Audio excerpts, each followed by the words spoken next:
Yo le bendiga a mis hermanos hoy en esta mañana. Es un privilegio estar con ustedes hoy. Y este mes de septiembre voy a compartir la palabra de Dios. Es una bendición para mí. Voy a estar compartiendo en la mañana y el servicio de la tarde también. Y les animo de que se sintonicen y que estén atentos. Yo sé que ya toman notas, pero los animo, si no lo hacen, que lo hagan. Así ustedes pueden tener ya disponible la enseñanza. Y es interesante y intrigante conocer la historia de amor de diferentes parejas en nuestra vida. Giros y vueltas de diferentes circunstancias de la vida que los lleva a conocerse, después amarse y finalmente casarse. También hay historias de amor entre hombre y mujer donde el marido se va a la guerra o va a un viaje al trabajo y va a haber un tiempo largo donde no van a estar juntos, que no se van a ver y van a estar separados. Y la despedida es triste y dolorosa. La historia de Jesús y su novia, la iglesia, es similar.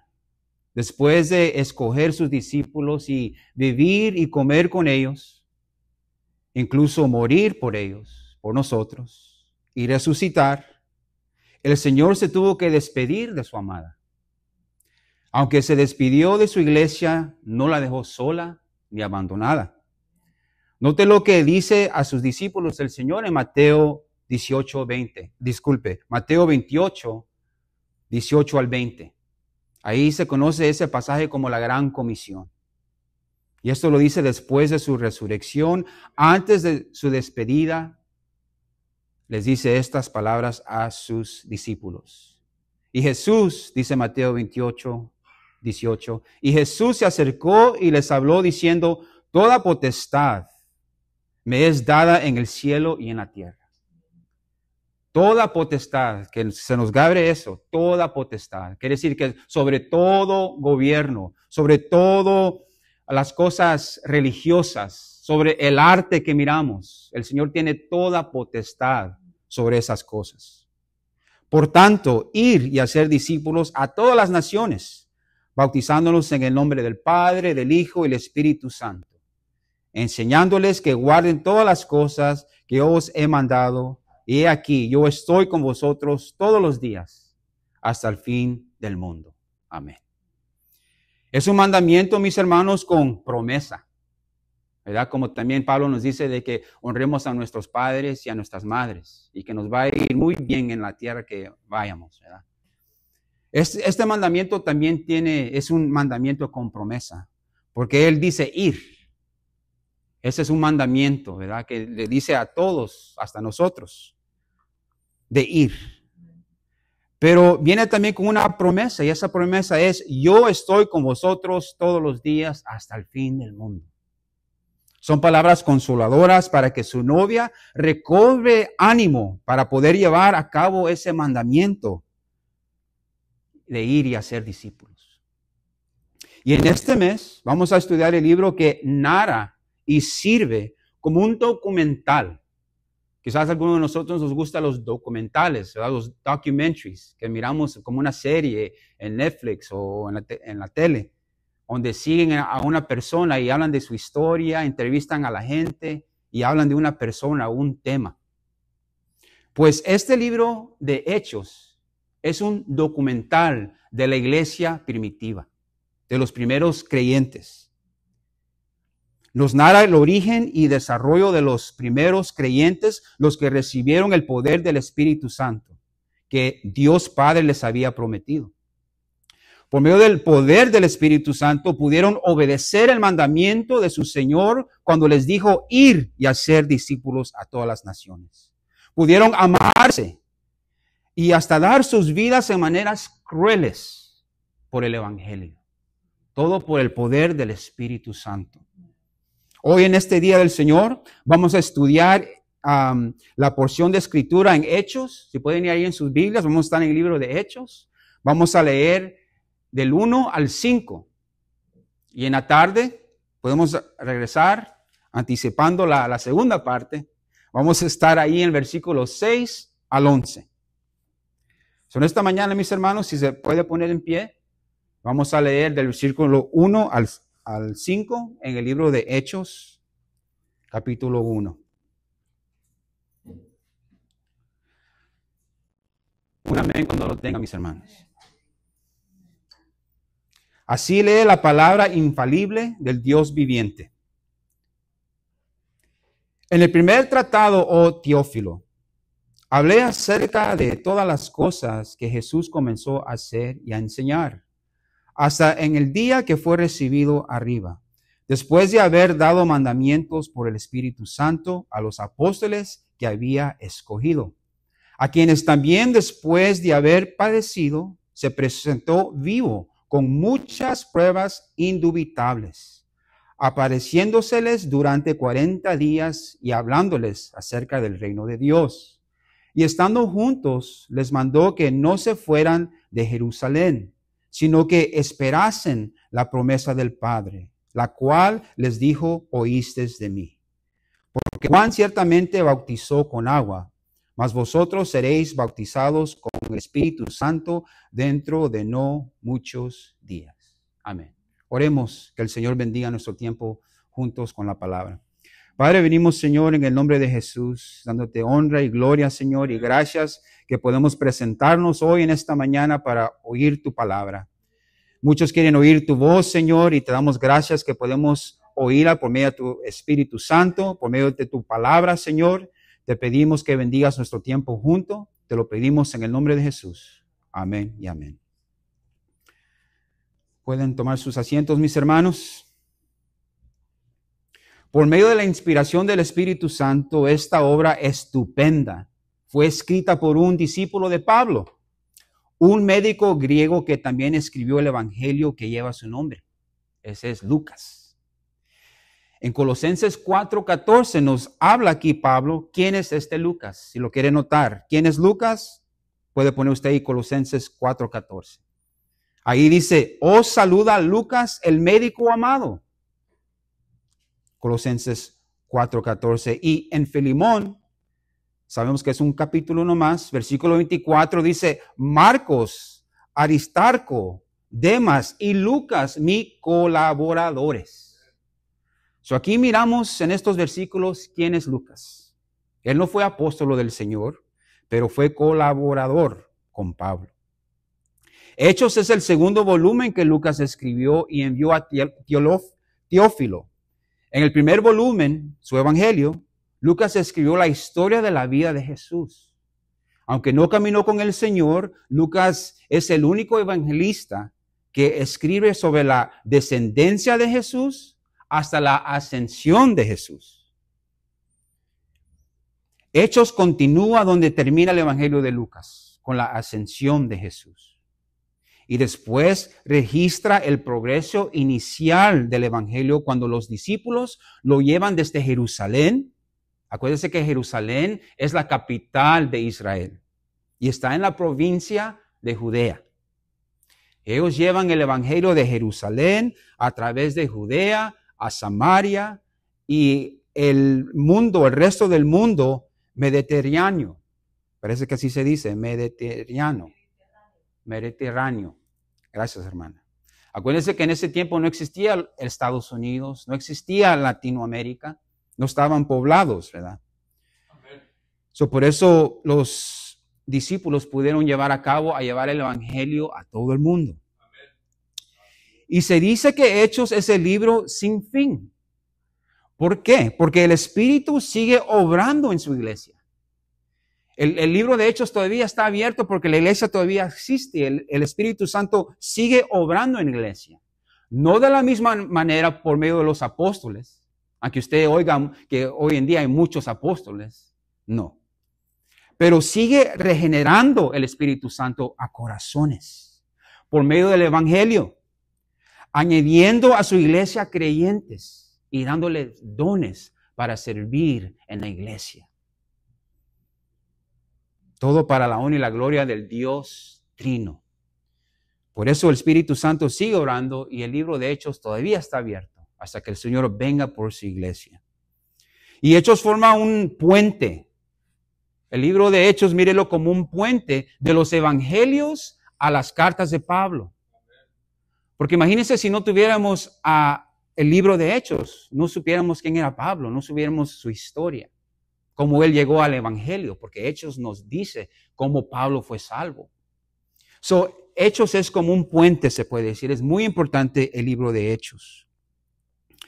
Y también muestra cómo los apóstoles llevaron a cabo la obra de Cristo y podemos ver el trasfondo histórico desde Romanos hasta Apocalipsis. Y es una breve introducción, mis hermanos. Hoy vamos a adentrar en la palabra de Dios y quiero decirles de que vamos a estar hablando un poquito de la historia de Hechos mientras tengo el privilegio de compartir la palabra con ustedes, porque tengo el honor de compartir este libro, porque si usted se acuerda, cuando yo comparto la palabra de Dios, siempre es un tema, ¿verdad? Y yo le pedí a Pastor si era posible de comenzar el libro de Hechos y terminarlo. Mientras yo, por la gracia del Señor, pueda compartir la palabra con ustedes, vamos a estar en el libro de Hechos y les voy a estar dando un poquito de introducción y de historia, el contexto, para así no solo dárselo en un tiempo, ¿verdad? Para refrescar nuestras mentes y saber de qué se trata el libro de Hechos. Y con esa breve introducción vamos a entrar ahora a la Escritura. Estamos en Hechos, capítulo 1, versículo 1, donde lee, en el primer tratado, oh Teófilo. Aquí Lucas se refiere al evangelio que él escribió, el evangelio según San Lucas. Al igual que su evangelio, Hechos fue una carta dirigida a un tal Teófilo. El nombre Teófilo en griego significa amado de Dios o amigo de Dios. Se cree que este Teófilo también se puede decir de que Lucas estaba dirigiendo a los creyentes en general. Porque todos somos amantes del Señor, amén. Todos somos amantes de Dios. Amén. Y es porque Él nos amó primero. Siempre tenga en su mente, mis hermanos, de que pues el hombre dice que él puede escoger a Dios y que él ama a Dios, cree en Dios, pero eso es en vano si Dios no lo amó primero a él o a usted. Porque en Primera de Juan 4:19 nos dice, nosotros le amamos, Primera de Juan 4:19, nosotros le amamos a Él porque Él nos amó primero. Wow, qué privilegio de ser amados por el Señor. Si realmente hemos abrazado el amor de Dios por la fe, es porque Él primero nos amó. Entonces este amor debe de obrar en nosotros día tras día, mis hermanos. Cuando nosotros nos sentimos animados, y claro, todos nos sentimos animados, lo sentimos lejos del Señor. Pero recuerde de que el Señor lo ha amado a usted primero. Y ese amor debe de morar en nosotros. No se vaya a ofender si alguien en la calle le diga que usted es un Teófilo. ¿Verdad? Ahora usted ya sabe lo que significa eso, porque no soy muy amable, ¿verdad? Teófilo, ¿qué es un Teófilo? Usted es amado de Dios. Usted ama al Señor porque Él primero lo amó a usted. En el primer tratado, oh Teófilo, hablé acerca de todas las cosas que Jesús comenzó a hacer y a enseñar. Eso es lo que escribe aquí en el primer versículo Lucas. Todas las cosas que Jesús comenzó a hacer y a enseñar. Y hay que ir a este primer tratado, que es Lucas. Ponga ahí su dedo en Hechos, o ponga una nota ahí, o no sé. Pero vamos a ir a Lucas 7, 21, 22 para leer estos versículos, ver este primer tratado, porque Lucas se está refiriendo al Evangelio de Lucas. Y vamos a ver un breve resumen de las cosas que hizo el Señor. Hablando de las cosas que Jesús comenzó a hacer y enseñar. Lucas 7, 21, 22. Y para darle un contexto nomás rápidamente, aquí es donde cuando Juan está en la cárcel, Juan el Bautista, lo metieron en la cárcel porque él exhortó a Herodes de que él no debía estar con la esposa de su hermano y lo meten en la cárcel. Y en un tiempo de duda, Juan que era el mensajero de Dios, abriendo el camino para Jesús, él manda mensajeros a preguntarle al Señor, ¿eres tú el que había de venir o esperamos a otro? Imagínense. Pero aquí leemos las cosas que hizo Jesús. Dice, esta fue la respuesta que Jesús le dio a estos hombres. En esa misma hora sanó a muchos de enfermedades y plagas y de espíritus malos, y a muchos ciegos les dio la vista. Y respondiendo Jesús a estos mensajeros, les dijo, id a decir, saber a Juan lo que habéis visto y oído. Los ciegos ven, los cojos andan, los leprosos son limpiados, los sordos oyen, los muertos son resucitados y a los pobres es anunciado el evangelio. Esas son las cosas que Jesús comenzó a hacer y a enseñar, mis hermanos. Un breve resumen de, aquí miramos el ministerio que tenía el Señor aquí en la tierra cuando Él caminó. Este fue el ministerio del Señor, de sanar a los enfermos, limpiar a los leprosos. Estas son cosas de pecado, mis hermanos. La enfermedad, el leproso. Estas son una manifestación de los pecados. Resucitó los muertos. También la muerte, ¿verdad? El pago del pecado es la muerte. Y el Señor estaba resucitando a los muertos. Y mire, a los pobres se les predicó el evangelio. Estas son las cosas que el Señor hizo y Lucas está refiriéndose a esas cosas que el Señor comenzó a hacer y a enseñar. Y esas no son las únicas cosas, porque también Juan, en el capítulo 21, cuando él termina, solo lo voy a leer, usted lo puede notar, las cosas que hizo Jesús, puede poner en sus notas, Juan 21, 25, ahí dice Juan, y hay también otras muchas cosas que hizo Jesús, las cuales si se escribieran una por una, pienso que ni aún en el mundo cabrían los libros que se habrían de escribir. Amén. Así termina su evangelio, Juan. No pudieron escribir todas las obras que hizo el Señor Jesús. Pero Lucas le está recordando a Teófilo, acuérdate de que yo te mencioné de las cosas que hizo y enseñó el Señor Jesús. Y eso es muy importante también, mis hermanos, como cristianos, como predicadores, pastores, hacer y enseñar. Eso es muy importante. No es suficiente enseñar, sino hacer y enseñar. Explicar por qué hacemos lo que hacemos. Aplicar lo que enseñamos. El Señor condenó a los fariseos por enseñar, pero no hacer. En Mateo 23, 3. Ahí reprende el Señor a los fariseos. Él dice en Mateo 23, 3, así que todo lo que os digan que guardéis, guardarlo y hacerlo. Mas no hagáis conforme a sus obras, porque dicen y no hacen. Es una gran advertencia de doble sentido, o doble advertencia se puede decir. ¿Por qué? Es una advertencia para usted, como creyente, de que usted debe de oír y hacer, ¿verdad? Oír y guardar las cosas que les dicen que hagan. Cuando usted oye la palabra de Dios, es de oír y hacer lo que la palabra nos dice que hagamos. Pero usted debe de ver también si ese pastor o predicador está viviendo lo que está predicando. Como pastor hoy nos dijo en la mañana, ¿verdad? Nos dio un consejo y dice, imitarme a mí, como dice Pablo, imitarme a mí que yo imito a Cristo. Nos debemos de dar el ejemplo. Y es una gran responsabilidad para todo el creyente, no solo pastor o predicador, sino si usted es madre, si usted es un padre, es de hablar y enseñar. Es hacer y enseñar. ¿Sabe lo que hace el enemigo? Él nos quiere parar de enseñar porque no practicamos. Porque fallamos. Usted debe de saber de que no somos perfectos, pero debemos de hacer y enseñar. Esa es la orden que el Señor estableció. Que el Señor nos ayude. Yo sé que no es fácil. Es fácil dar un aviso, a citar las escrituras. Por eso otra cosa, vivirlas, practicarlas. Que el Señor nos ayude. Él nos ha dado su Espíritu Santo y es capaz. Nada es imposible para el Señor.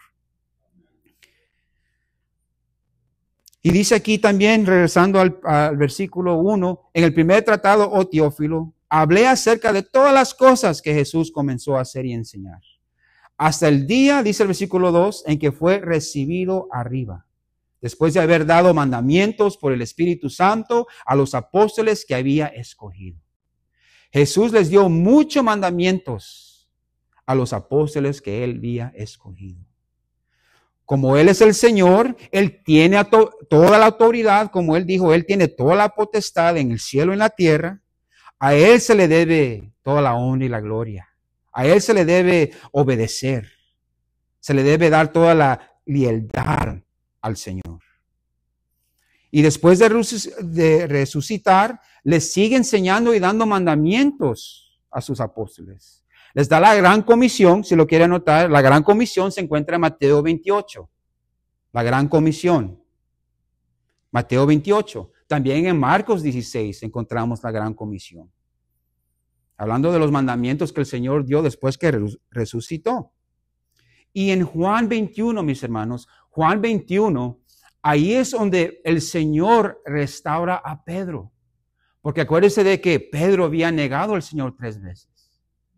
Y Pedro lloró, dice la palabra, que lloró y lloró, no sé la palabra, cómo se dice, pero estaba quebrantado Pedro.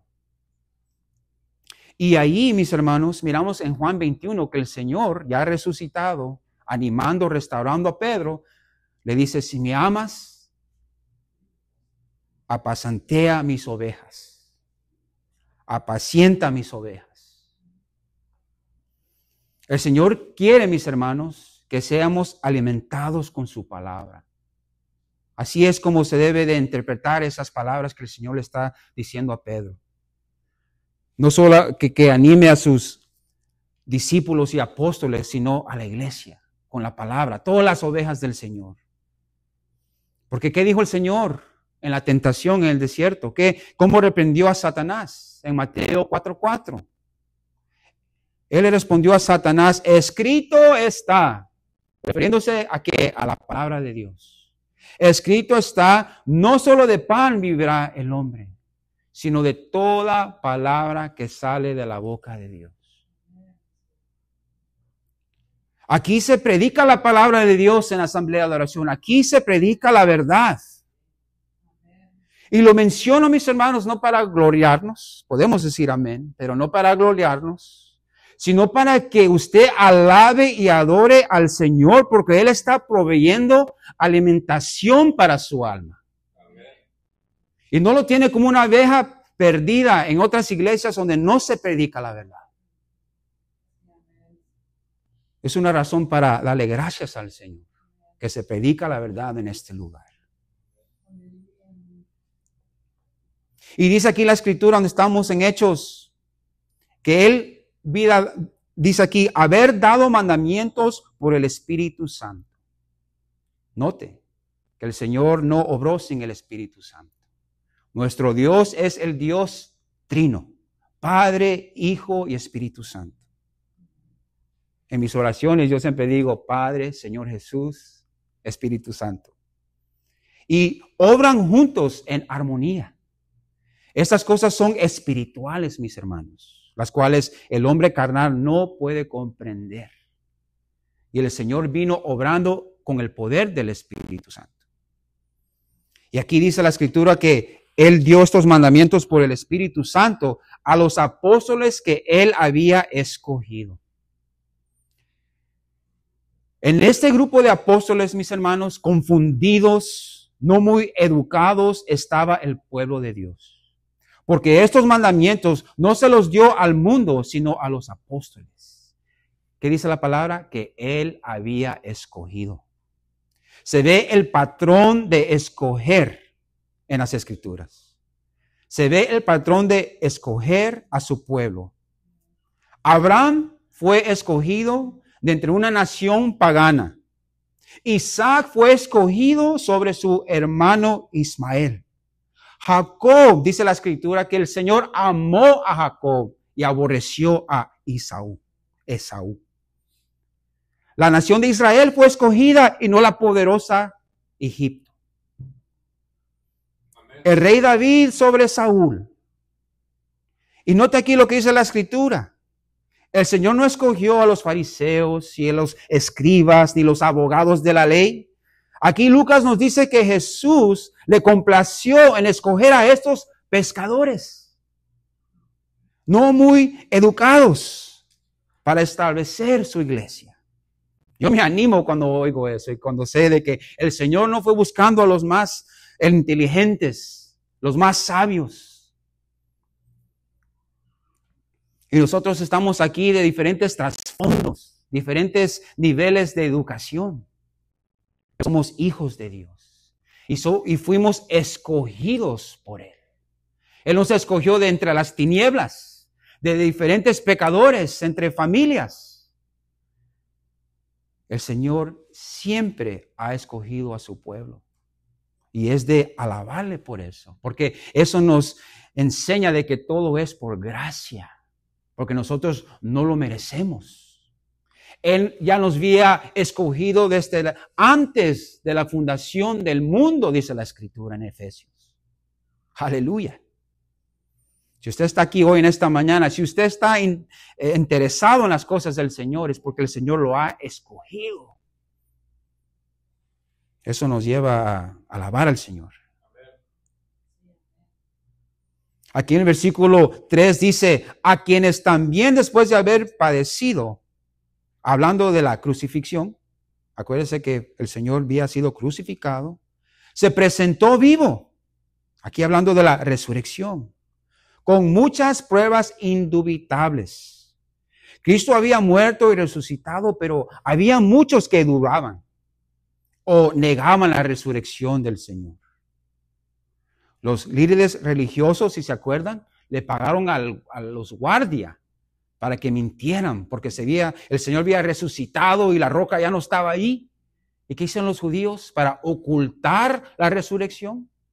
Le pagaron a los guardias para que no dijeran nada, para que dijeran, es más, que dijeran de que se lo llevaron al Señor.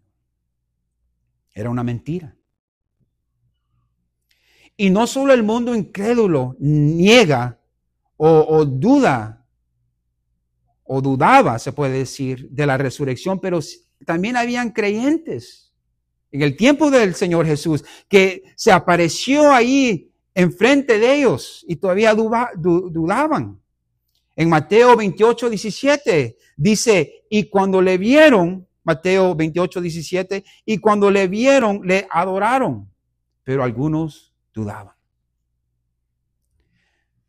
Cuando Cristo se predica, mis hermanos, en la iglesia van a haber unos que creen y otros que todavía no están convencidos que el Señor resucitó. O quizás el Señor murió en la cruz. Quizás algunos ni creen que existe Dios.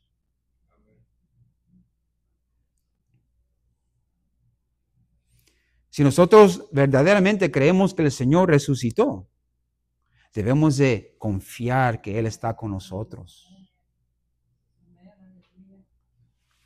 Esto es algo espiritual, como dice la palabra de Dios. El hombre carnal no comprende las cosas espirituales. Porque nosotros confiamos y creemos de que el Señor murió en la cruz por nuestros pecados y resucitó. Y si esa es verdad y usted lo cree, en esos tiempos difíciles, usted debe de confiar que Él está con usted. No debemos de dudar. Porque nosotros ya vimos la obra que Él ha hecho en nuestras vidas. Lucas menciona que habían muchas pruebas indubitables, o sea, sin ninguna duda. Pruebas convincibles. Lucas se refiere a lo que los apóstoles vieron, lo que oyeron, lo que tocaron. Eso es lo que dice primera de Juan 1 al 2. El apóstol Juan está escribiendo a la iglesia Y en primera de Juan 1 al 2, eso es lo que él escribe. Lo que era desde el principio, lo que hemos oído, lo que hemos visto con nuestros ojos, lo que hemos contemplado y palparon nuestras manos tocante el verbo de vida. Hablando del Señor Jesucristo. Hablando del verbo que se hizo carne.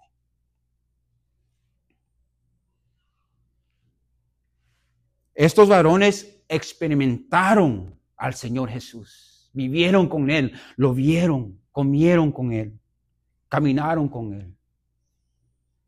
Lo experimentaron con todos sus sentidos al Hijo de Dios. Y todavía había unos que dudaban. Aquí en Hechos nos dice, apareciéndoseles el Cristo resucitado durante 40 días y hablándoles acerca del reino de Dios. Lucas dice que el Señor estuvo ahí con ellos 40 días. Entre esos 40 días el Señor no solamente se les apareció una vez, sino varias veces. Vi un comentarista donde dijo que el Señor se apareció 10 veces a sus apóstoles, a sus discípulos. Durante 40 días apareció el Cristo resucitado. Quizás su cuerpo cambió, porque era un cuerpo resucitado. Eso sí cambió, su sustancia del cuerpo. Pero en su enseñanza y su enfoque era igual. Eso no cambió. Él seguía enseñando sobre el reino de Dios. Todavía está en los negocios de su Padre. Después de la resurrección, el Señor no vino predicando otras cosas o enseñando otras cosas, sino confirmando de lo que Él había predicado, había enseñado. De que Él iba a morir, al tercer día iba a resucitar. Y debemos nosotros seguir en los negocios del Padre. Nosotros como discípulos del Señor, es el Maestro, nosotros debemos estar en los negocios de nuestro Padre Celestial. Como padre, a mí me toca compartir los negocios de mi Padre con mis hijos. Hablarle a mis hijos del reino de Dios. No es mal, mis hermanos, leer el periódico. ¿Verdad? Quizás ni se lee ya el periódico. Nosotros hagamos las noticias en nuestros teléfonos, en las redes sociales, ¿verdad? En el Face. Y no es mal estar al día de las noticias políticas, ¿verdad? Los deportes, algunos que nos gusta. No es pecado, pero es el deber de todo cristiano estar al día con los asuntos del reino de Dios. ¿Y dónde vamos a encontrar los asuntos, los negocios del reino de Dios? Sino que en la palabra de Dios. Nos toca a nosotros leer la palabra de Dios, estar atentos al día de lo que el Señor quiere para nosotros. No solo le queda al pastor, no solo le queda a los ancianos, nos queda a todos, a los niños, a los jóvenes, de leer las Escrituras. En versículo 4 aquí en Hechos capítulo 1 dice, y estando juntos les mandó que no se fueran de Jerusalén, sino que esperasen la promesa del Padre, la cual les dijo, oísteis de mí.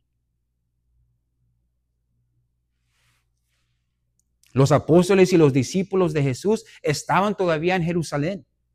Estaban juntos porque eran el blanco, mis hermanos, de todas las burlas y rechazo religioso. Porque acuérdense de que ellos caminaron con el Señor. Note que el testimonio, el estilo de vida que vivimos se queda con nosotros. Ellos vieron que ellos caminaron con el Señor. Y después que Él murió, bastantes no sabían que Él había resucitado. Miraban a los discípulos y les hacían burla. ¿Dónde está tu Mesías? El que iba a venir a salvar a Israel. ¿Quién no dijo que Él iba a resucitar entre los muertos? ¿Por qué están llorando? ¿Por qué están tristes? Les hacían burla.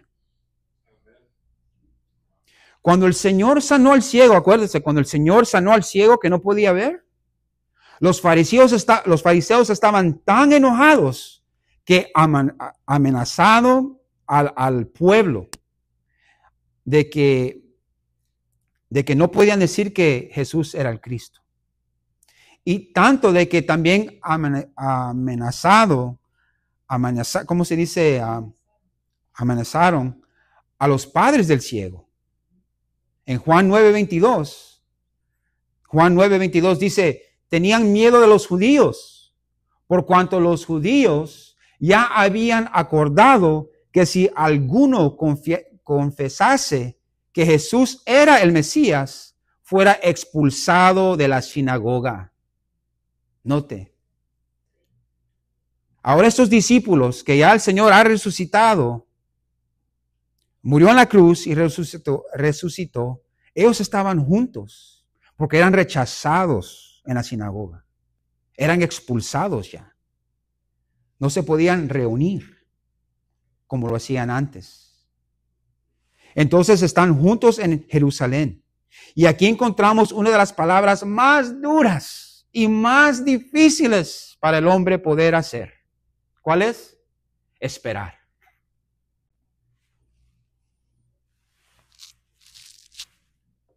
Porque aquí les dice en el versículo 4 que no les mandó, es un mandamiento, que no se fueran de Jerusalén, sino que esperasen. ¿Cuánto poder, valor y paz está disponible para nosotros, hermanos, si aprendiéramos a esperar en las promesas de Dios?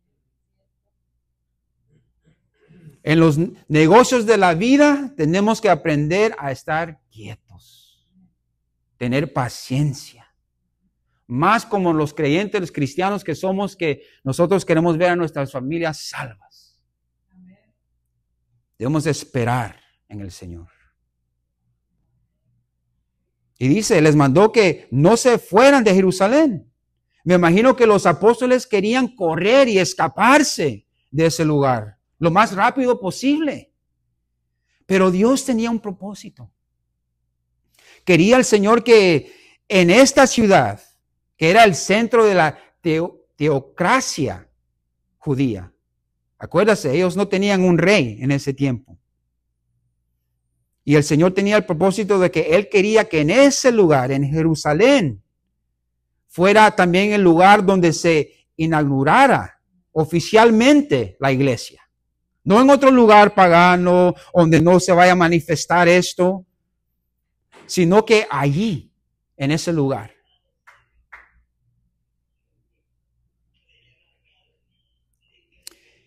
Gloria a Dios. Y Él quería que allí recibieran la promesa del Padre. Esto sería un sello o confirmación cuando el templo fue destruido 40 años después. ¿Por qué? Porque después que el Señor murió, el templo fue destruido, confirmando que de ahí en adelante se iba a adorar al Padre, como dijo el Señor Jesús, en espíritu y en verdad. Que no iba a ser en un templo, sino que iba a ser la adoración al Padre en espíritu y en verdad. En Juan 4:24 nos dice eso. Y Dios quería que se manifestara. En esta manera, Él iba a exaltar, iba a dar gloria a su Hijo, de que no fue algo que fue en lo oscuro o algo que nadie se dio cuenta, sino allí en la ciudad de Jerusalén iba a ver todo el pueblo de que esto era real, de que el Señor había resucitado. ¿Y por qué? ¿Por qué? ¿En qué manera? Pues iba a caer el Espíritu Santo sobre estos apóstoles. Y dice la palabra de que todas esas naciones que estaban ahí, todos los judíos eran de diferentes naciones. Es como si tuviéramos aquí una reunión y vienen diferentes hermanos, diferentes iglesias, y vienen quizás algunos de afuera del estado. Así era la escena ahí. Comienzan a hablar en su lenguaje y ellos pueden entender lo que se les estaba comunicando. El Señor quería que el Señor sea exaltado ahí en Jerusalén. Por eso Él tenía el propósito de que se quedaran ahí y que esperaran la promesa del Padre. Debemos de tener paciencia, esperar en el Señor. Quizás en esta mañana, mis hermanos, no sé, el Señor le está diciendo a usted, espérate, ten paciencia, espérame a mí, que yo obre. Porque cuántas veces nosotros queremos hacer las cosas, arreglarlas nosotros y nos va de mal en peor. Nuestro instinto es de escaparnos de un problema, de una situación. Pero el Señor nos llama a esperar en Él. Mire lo que nos dice Isaías. Si quieren notar, esperar en el Señor, Isaías 40:31. Isaías 40:31 dice la palabra. Pero los que esperan a Jehová tendrán nuevas fuerzas, levantarán alas como las águilas, correrán y no se cansarán, caminarán y no se fatigarán. Pero ¿qué hacemos nosotros cuando no esperamos en el Señor? Nosotros entrecambiamos las nuevas fuerzas por las mismas debilidades. No corremos y nos cansamos. No caminamos y todo el tiempo nos encontramos fatigados. ¿Todo por qué? Por querer arreglar las cosas a nuestro tiempo, a nuestra manera, en nuestra propia fragilidad. Dice Isaías, los que esperan a Jehová tendrán nuevas fuerzas, levantarán las alas como las águilas. Levantarán alas como las águilas. Pero si no esperamos, lo único que se nos levanta a nosotros es la presión. Por el estrés que viene, ¿verdad? Es esperar en el Señor. Y el Señor Jesús está diciendo a los apóstoles que esperasen la promesa del Padre. Aquí es decir, mis hermanos, el Espíritu Santo.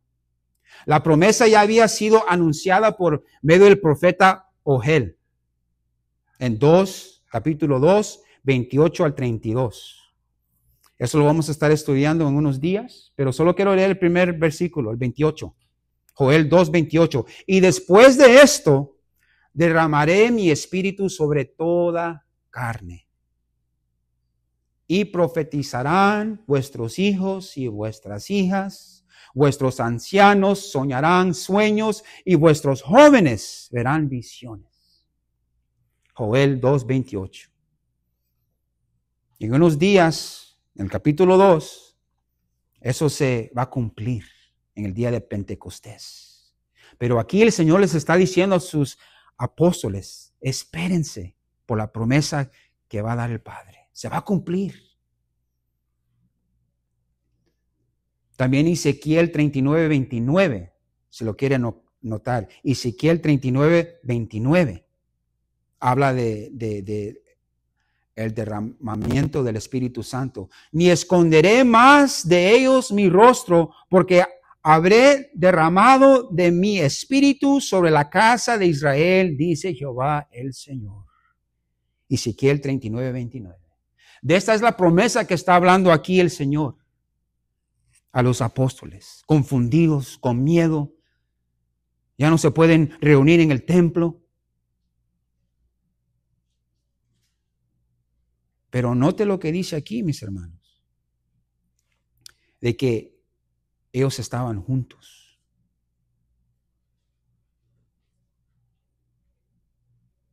Ellos estaban juntos. Y el Señor nos llama a estar juntos. Él nos llama a reunirnos, a venir a la casa del Señor, a alabarle y glorificarle su santo nombre. Es una comunidad de creyentes, mis hermanos, que hemos sido salvos por gracia. Y el Señor nos va a bendecir donde estemos, ¿verdad? En la casa, en el trabajo. La presencia del Señor está con nosotros. Pero cuando estamos juntos, es una bendición diferente. Acuérdese el Salmo 133. Vamos a ir a leerlo. Salmo 133. Por la gracia de Dios, no anoté eso. Yo pensé que lo había anotado, pero el Señor me trajo eso a la memoria. Salmo 133, donde hay una bendición que cae sobre la iglesia, sobre los hermanos cuando estamos juntos.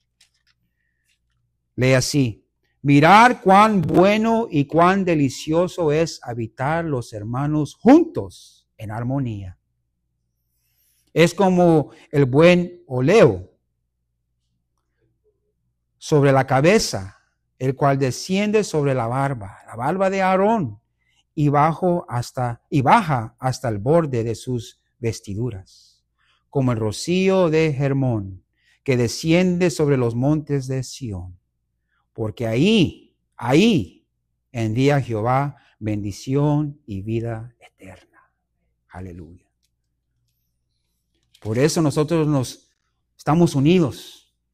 Porque el mundo no se puede relacionar con nosotros, hermanos. Solo los que tienen el Espíritu Santo viviendo en ellos nos podemos relacionar y estar juntos y adorar al Dios vivo. No podemos compartir ese amor y ese sentido con el mundo, como los apóstoles fueron rechazados. Alguien te puede soportar hablar del Señor Jesús hasta un punto, ¿verdad? Después ya quieren cambiar la práctica. Pero aquí tenemos la libertad de hablar del Señor, dar testimonio de lo que Él ha hecho en nuestras vidas. Y aquí en este versículo, en Hechos, miramos que el Señor termina ese versículo diciendo: la cual les dijo, oísteis de mí. En otras palabras, acuérdense de que yo les dije de que el Padre les iba a dar la promesa, hablando del Espíritu Santo. En Juan 7, 38, 39, usted puede notar ahí que el Señor les había dicho que les iba a dar el Espíritu Santo. El que cree en mí, dice Juan 7, 38, 39, el que cree en mí, como dice la Escritura, de su interior correrán ríos de agua viva. Oh, que esas aguas corran en nuestras vidas, hermanos. Que nos llene el Espíritu Santo para que podamos también compartir esa agua que fluye, que da vida. Está viva esa agua. El 39 dice: esto dijo del Espíritu que habían de recibir los que creyesen en Él, pues aún no había venido el Espíritu Santo, porque Jesús no había sido aún glorificado.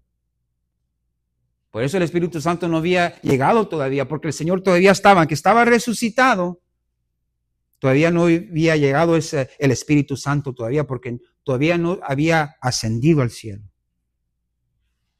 Por eso les dije en el principio que el Señor se despidió de ellos, pero no los abandonó y no los dejó solos. Les dejó el Espíritu Santo. Dice el versículo 5 aquí en Hechos: porque Juan ciertamente bautizó con agua. Y claro, Juan lo hizo en Mateo 3:11. Dice: yo a la verdad os bautizo en agua para arrepentimiento, pero el que viene tras mí, cuyo calzado yo no soy digno de llevar, es más poderoso que yo. Él os bautizará en Espíritu Santo y fuego. Usted puede encontrar eso en Mateo 3:11. También en Marcos 1:8. Marcos 1:8 también. Y Lucas 3:16. Bueno, todos los evangelios, hasta Juan 1:33 menciona esta porción. Las palabras de Juan son registradas en los evangelios, de que él iba a bautizar en agua, pero que el Señor Jesús iba a venir a bautizar en el Espíritu Santo.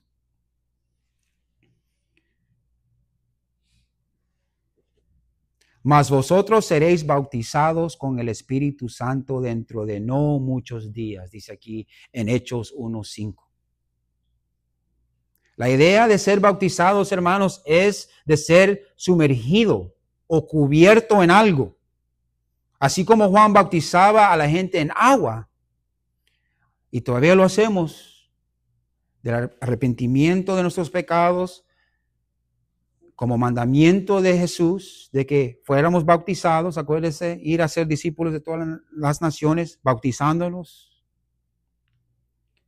Así también estos discípulos iban a ser sumergidos en el Espíritu Santo, bautizados en el Espíritu Santo. Y hay varias interpretaciones de lo que significa ser bautizado en el Espíritu Santo. Hablar en lenguas, dicen algunos, lo que han experimentado. Pero muchos ponen mucho énfasis en ello. Y hay divisiones en la iglesia, porque hay unos que no han hablado en lenguas y hay esos que tratan de formular o conjurar algo para que el Espíritu Santo llene a tal persona para que pueda hablar en lenguas. ¿Y qué es lo que pasa? Pues la gente, como es débil, quiere ir con la corriente, comienza a hablar babosadas, disculpen. Acuérdense que en la palabra nos enseña de que las lenguas son lenguajes, mis hermanos y hermanas. Y si usted va a hablar en lenguas, usted tiene que tener a alguien que me va a comunicar lo que usted está hablando. Si no va a haber desorden. Y nuestro Dios no es Dios de desorden.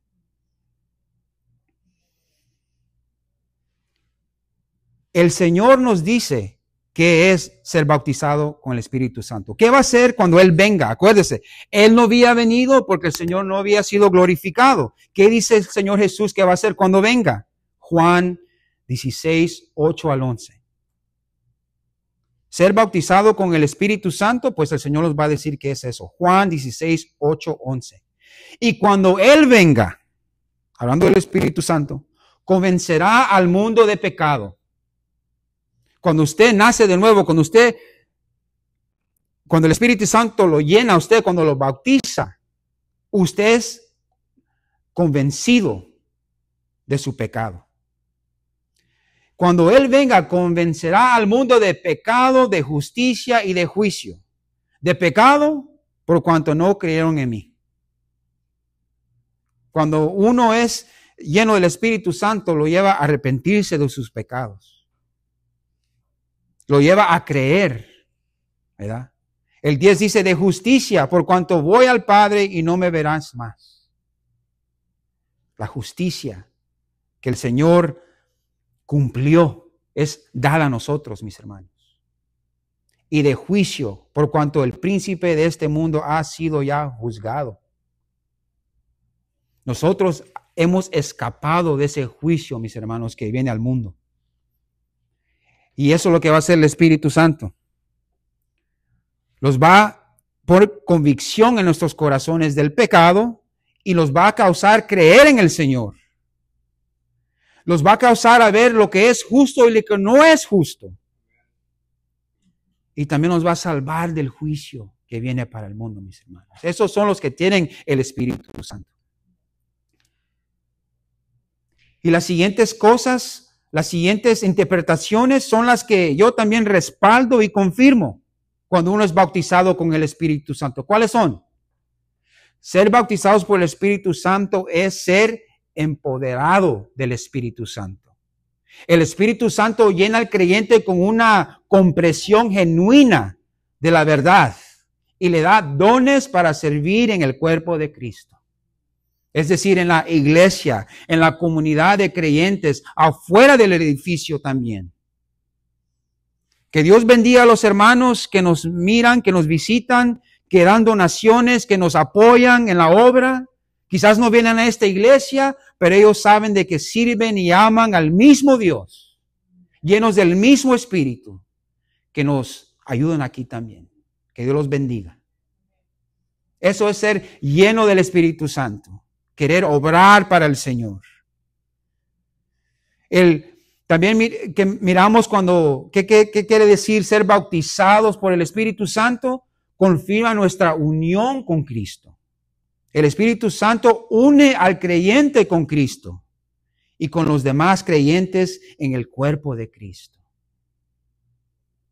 Diferentes partes. Acuérdese, cuando usted piensa cuerpo, literal. Ojos, cabeza, boca, brazos, manos, pies.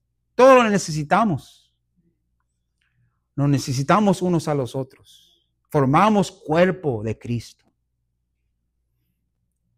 Y esto viene con el nacimiento, mis hermanos. Ser bautizados con el Espíritu Santo es el renacer de nuevo por el Espíritu Santo. Los apóstoles iban a ser bautizados con el Espíritu Santo, transformando a esos confusos pescadores, deseducados, que dudaban, a hombres valientes que iban a dar sus vidas por el Evangelio. Y muchos no quieren enfocarse en esa parte de ser bautizados en el Espíritu Santo, sino hablar en lenguas y hacer otras cosas. Pero la palabra nos dice en Hechos 4:13 nos dice qué pasó con estos apóstoles que tenían miedo. Acuérdense que Pedro negó al Señor. Acuérdense que el Señor murió solo. Los apóstoles estaban ahí, los discípulos estaban ahí, pero estaban de lejos. Y note después que fueron bautizados con el Espíritu Santo lo que hicieron. Hechos 4:13 dice, entonces viendo el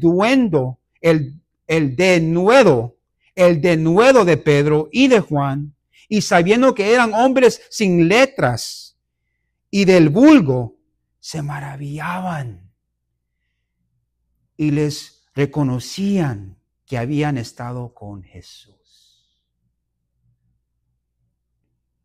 Eso es poderoso, mis hermanos. Estos fueron los apóstoles que recibieron el poder del Espíritu Santo. Fueron bautizados por el Espíritu Santo. ¿Y qué les dio? Les dio valentía de compartir las buenas nuevas con las autoridades que los querían matar. Que el Señor nos dé la valentía a nosotros, el denuedo para compartir el Evangelio. ¿Para qué? Para que ellos puedan reconocer que nosotros hemos estado en la presencia de Jesús. Pero si traemos confusión, si traemos lenguas y no están las cosas en orden, ¿usted piensa que la gente va a pensar que usted está en la presencia de Jesús? Quizás alguien sí. Usted se va a mirar muy espiritual, pero usted no está mintiendo a Dios. Ese es el fruto del Espíritu, ¿verdad? Cuando nosotros estamos en la presencia del Señor. Que la gente puede ver que hemos estado en la presencia de Jesús. Como estos líderes vieron a estos hombres que anunciaban el Evangelio con valentía. Eso es ser bautizados con el Espíritu Santo. Que el Señor nos ayude, amén. Bueno, mis hermanos, con esto quiero concluir. Estamos aquí en Hechos capítulo 1 al 5. Vimos de que somos amados de Dios, somos teófilos, somos escogidos por Dios. El Señor nos llama a ser pacientes, esperar en las promesas de Dios. Yo sé que es difícil,